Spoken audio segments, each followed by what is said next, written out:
right. All right, folks, we move on from this segment. No, hey, get the Purdue thing up, man.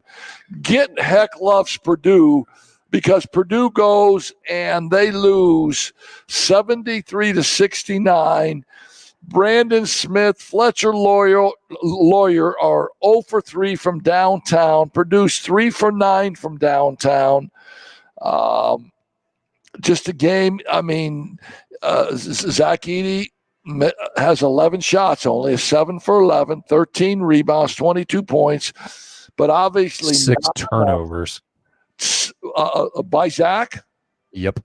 Yeah, that's you can't do that, big fella. Run your Purdue thing, Scott. Give us You can't.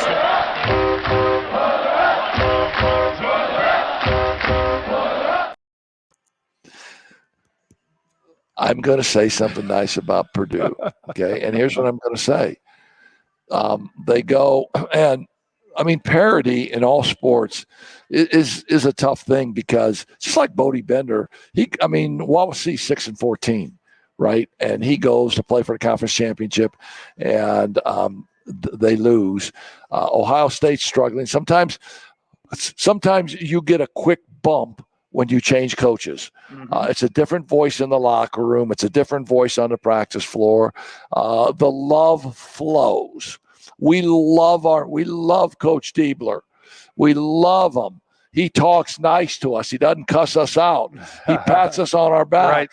And so you get a little bit of a bump there. The honeymoon. Yeah, the honeymoon stage. That's a great way to put it. They had a honeymoon this weekend. Let's see so how they do this They come week. out and beat the number one team in the country. But here's my nice comment about Purdue. You're still in first place by a game and a half. That's right. You're 12-3. Illinois is 10-4. You play Illinois next week, I believe. 2 weeks from now, I believe. 2 weeks. Yep. But you're still in first place in the Big Ten. And whoever's going to win the Big Ten will get a number one seed. I'm pretty sure of that. Historically, that's kind of been the case, right? Yeah, it sure has. And so it's just a matter of regrouping. It is so hard to go through a complete season, whether it's on the high school level, whether it's on the college level, and run the table and have your guys ready to play every single night. When you're in the Big Ten, and I don't care if you're playing Rutgers, I don't care if you're playing Indiana, I don't care who you're playing, if their record isn't good or whatever, the capabilities for upsets happen all the time. And when I got to know Rick Majerus, the late, great Rick Majerus talked to me about scheduling. I was coaching at Anderson, and we talked about scheduling. And he said, heck, you can't schedule. I mean, to have the number one schedule in the state of Indiana, the toughest schedule, I mean, what does that get you? I don't think that gets you anything. And he told me that. He said, you got to build your schedule to you where you have an opportunity where your team doesn't have to play its best and you still have a chance to win. And I think that's the hard thing at the college level, because the conference scheduling is, they tell you when you go play whenever. Right. You don't get a chance to schedule it. Well, I'm just looking here. Look at the teams that have beaten Purdue. Northwestern is right now fourth place with 6 losses. But here's Nebraska with 7. And then down here at the bottom, Ohio State's 8-10. Yeah, so I don't know if Coach Painter says, guys, you weren't ready to play. You stunk it up. I don't know if that's the case, or I don't know if just Ohio State just brought the level of their game up like 15 notches.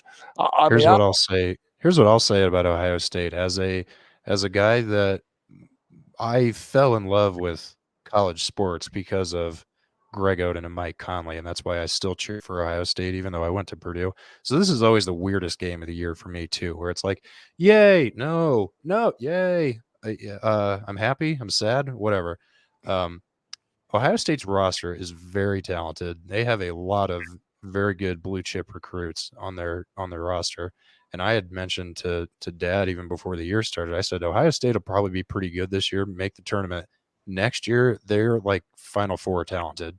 They're very, very good, but Chris Holtmann just couldn't put it together coaching wise. And I think And what if people did watch it and watch the whole game, I think what you saw was obviously a rejuvenated team, but they were put in positions where their talent could actually do something, where you had a guy like Jamison Battle, who I believe is the Big Ten's best three-point shooter.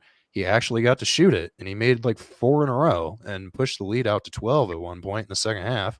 And heck, And then you get a guy like Bruce Thornton that scored the first like 8 points for Ohio State. I mean, these guys are so talented. They just couldn't put it together. The one guy didn't score at all in the first half, got in foul trouble, and then came out and lit it up in the second half. Yeah, it's Jamison Battle. Okay. Well, Heck made a good point, too, that here's Diebler on this first game. So everybody's in love with the assistant coaches.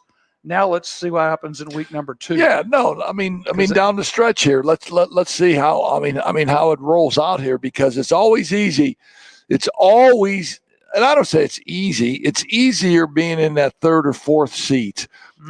Because in the back of your mind, an assistant coach, you're always saying, "Oh man, we should do this. Oh man, we should do that." And sometimes you don't say that to the head coach, because the head coach, whether he has, whether he has this arrogant thing about him, or he doesn't want to take ideas from your assistant coaches, but like I would say, Pat, what do we need to do? And if Pat said, heck, this offense sucks, man, we need to change this, I would probably listen to Pat. And but when you're sitting in that assistant's coach or that assistant seat, sometimes those comments never come out. But then you move over 2 chairs, and then it's a different deal.